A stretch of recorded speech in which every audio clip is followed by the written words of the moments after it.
मान्छे एक मात्रै मृगौलासँग बाँच्न सक्छ भने भगवानले किन दुईवटा मृगौला दिए?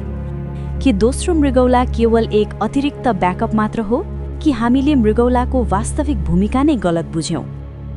सत्य के हो भने एक मृगौला बाँच्नका लागि पर्याप्त हुन्छ, तर स्वस्थ र बलियो जीवनका लागि दुई मृगौला अत्यन्तै आवश्यक हुन्छन्। मृगौला केवल फिल्टर होइन, यो तो मानव शरीरको रासायनिक नियन्त्रण केन्द्र हो।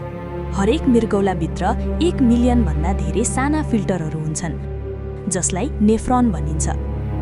हरेक मिनेटमा तपाईको मृगौलाले 1 लिटर भन्दा धेरै रगत फिल्टर गर्छ। तिनीहरूले शरीरका विषाक्त पदार्थ, फोहोर र अतिरिक्त पानी हटाउँछन् र सफा रगत फेरि शरीरमा फर्काउँछन्। यसको मतलब मृगौला दिन-रात बिना आराम, बिना थकान लगातार काम गर्छ। यिनैले शरीरको पानीको सन्तुलन जोगाउँछन्, नुन र इलेक्ट्रोलाइट नियन्त्रित गर्छन्, रक्तचाप नियन्त्रण गर्छन्। यिनैले भिटामिन डी सक्रिय बनाउँछन्, जसले हड्डी मजबुत बनाउँछ।